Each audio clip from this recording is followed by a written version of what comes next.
everybody, Retro Guy here again with another video. Tonight it is like a little bit past 9, I believe.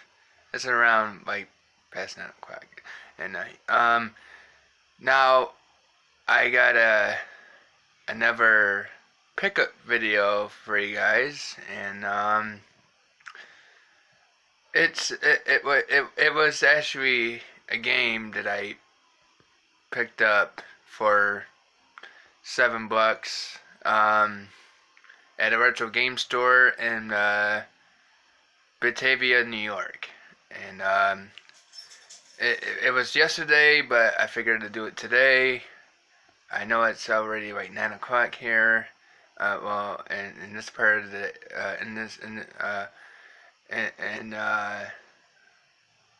this part, wow.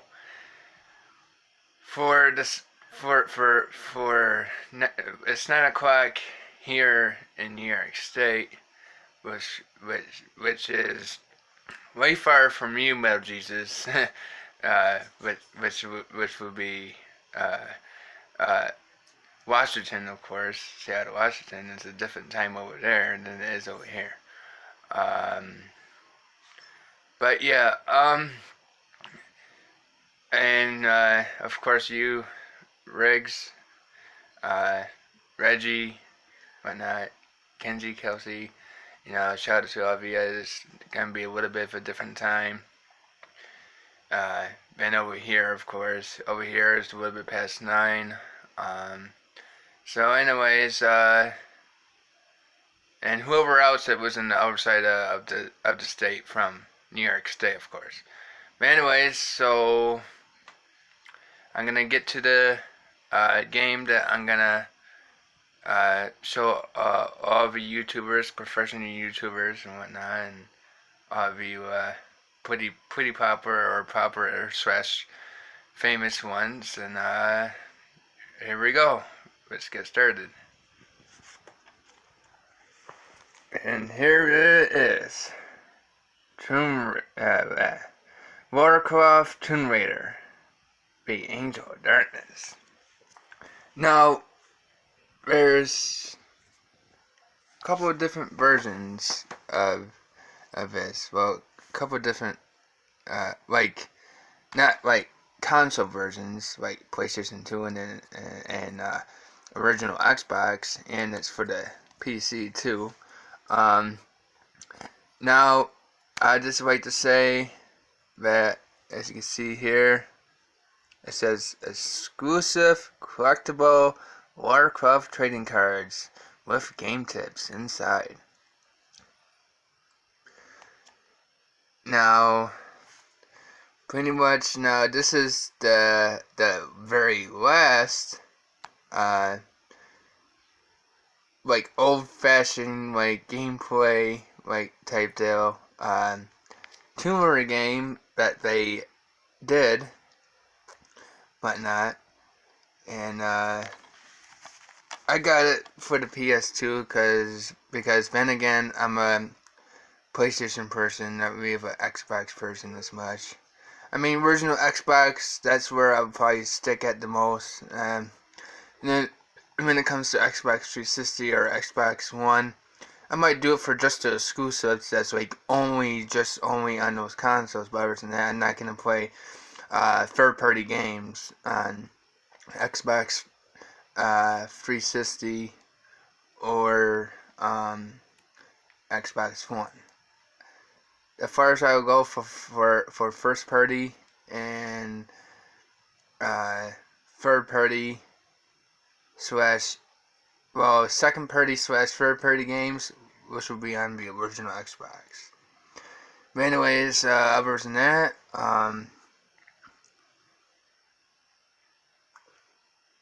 now, well, before I talk about this, I just want to say, other words than that, I'm sticking with anything pretty much PlayStation. But anyways, right here, as you can see, Warcraft Tomb Raider, the Candle of Love, or the Creator of love, no, of life, not of love. What the heck? Alright, see, I can get it to focus. Yeah, of life, not of love. Be cradle, uh, well, it's not candle, it's, but cradle of life. In theaters this summer. Well, they figured to advertise the second movie because this came out around the same time that the second Tomb Raider movie was coming out during the summer of the same year that this game came out. 5 out of 5 stars maximum. And that's actually a perfect score. Well, from them anyways, from the ones that judge this and whatnot. And so yeah, I think of this one as a hidden gem in a way because it's like if you talk to people about Tomb Raider, like the ones that just got into the Tomb Raider series, like say the trilogy of the Origins trilogy Tomb Raider, or Tomb Raider, Rise of the Tomb Raider, and Shadow of the Tomb Raider that just came out not too long ago. Now they made us talk about those and whatnot and stuff. But if you actually grew up with Tomb Raider, you would know about this. But I consider this game right here as a hidden gem. It's got really decent graphics for I mean, it's not too bad graphics though. I mean, for an old game, it's got some really good graphics. It's got some good, decent gameplay. It's got some new stuff in a way in it. It's still pretty challenging for like an old-fashioned one. Came out, if I can focus here. 2003. So yeah, that's when the second movie came out. Now the thing is, I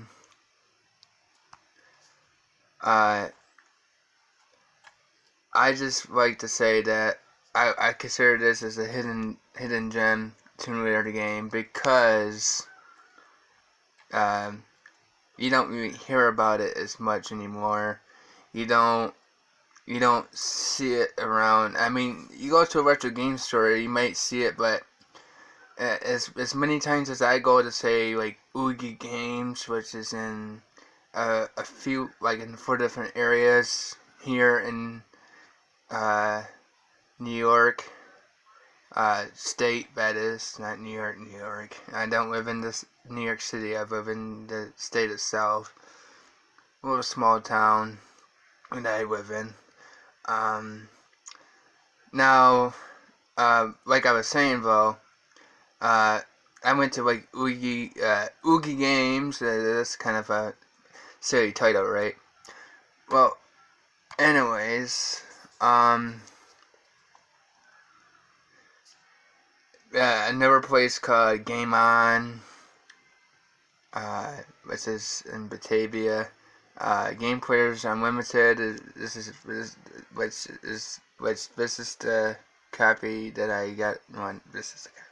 Which I got this copy.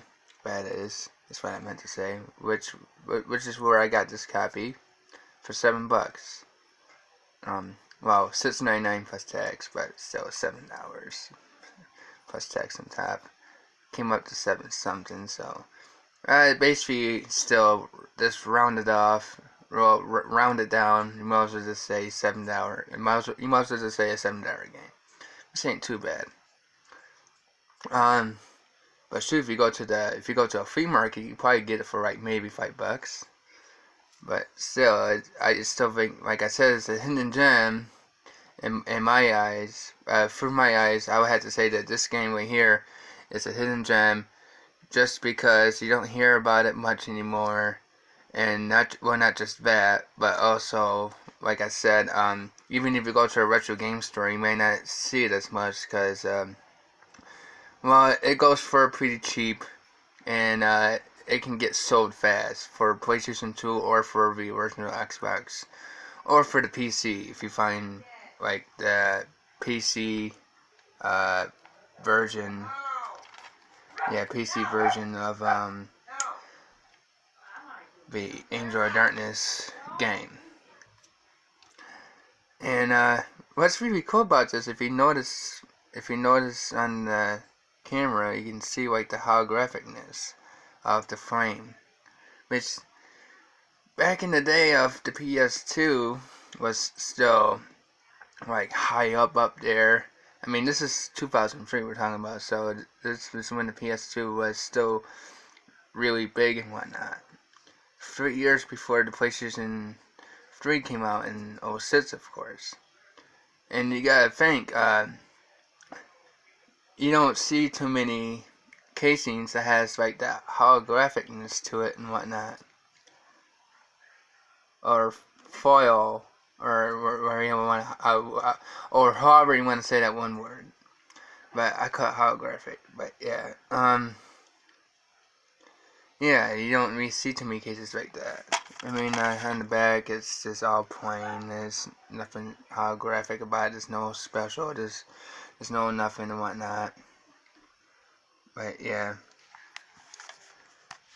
and trying to get rid of that. Trying to get rid of this. I was starting it, trying to peel it a little bit at a time, not to really ruin the plastic sleeve here. I mean, plastic sleeve. Right here. And but it's basically complete. It doesn't come with those. I mean, if I could somehow find it like sealed, like never been opened, then yeah, I probably would get those. But it's still complete in a way because you still get a case for it. You get the artwork. You also get the instruction booklet, instruction manual, whatever you want to call it. And you get the game, of course. Which is actually, I took a look at it yesterday. You may not be able to see it. Oh, yeah. Okay, there we go. It's in pretty good, decent shape. I can tell it's workable. But yeah. Oh, hello, that's me. Again. But yeah. So it's in pretty good, decent shape. I can tell it's in workable condition, so I can trust it to work. I still might get it clean because I like to have all my games as much as best condition as I can get all my games to be. Especially getting it from a used, not used game store, retro game store. Used game store. Well, I guess you could call them that. I mean, but I like to call them retro game stores because most of the stuff is retro. I mean, PS2 is pretty much considered retro now. I mean, maybe not totally retro, like not really old. It's not like way back in the 1980s, but still it's retro enough. PS1 is more retro than PS2, but still. It's still pretty retro in one way, since when the PS2 Wasteman started, of course, in the year 2000, of course. But yeah. So we got that. So yeah, we got all that covered, and let's see. Well, but yeah, just want to show everybody what I got, and I'm about to work on it for the first time. Actually, not for the first time. Well, I'm gonna actually work on it for the first time ever, because I tried it out before. I never owned a copy of it. It's just that I tried somebody else's copy out before. I can't remember who or where it was exactly, but it was somebody else's copy. I played my sister's copy, but I didn't actually get a chance to actually work on it, like progress pretty far. I was stuck around the beginning of the game still. So yeah. So yeah. Like I said, it's only just this one game for now. Hopefully, maybe next time I might do 2 games or 3 games. Next time I'm gonna try to do 2 games. Guys, well, I mean, if I can get some donations and surprise you with certain games that I really do think that are hidden gems on the original Xbox and PS2 console-wise besides PC. But some games back in when it was the GameCube, Xbox, and PS2, or I should say PS2, then Xbox, and then GameCube. But yeah, I really think that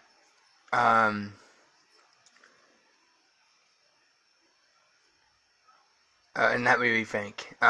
What the heck was I thinking? Sorry about that. What I was meant to say is that I, I, uh,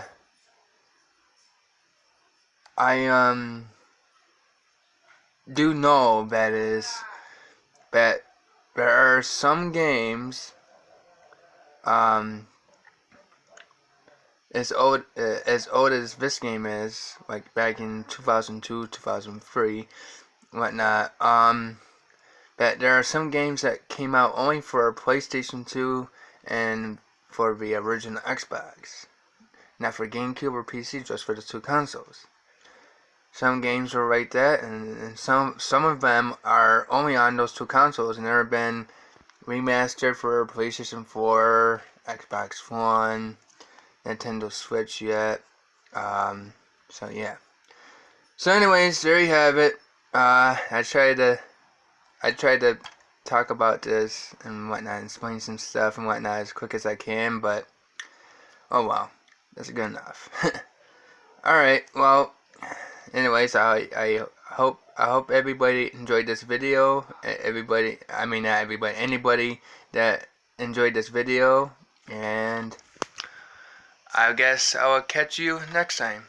See ya.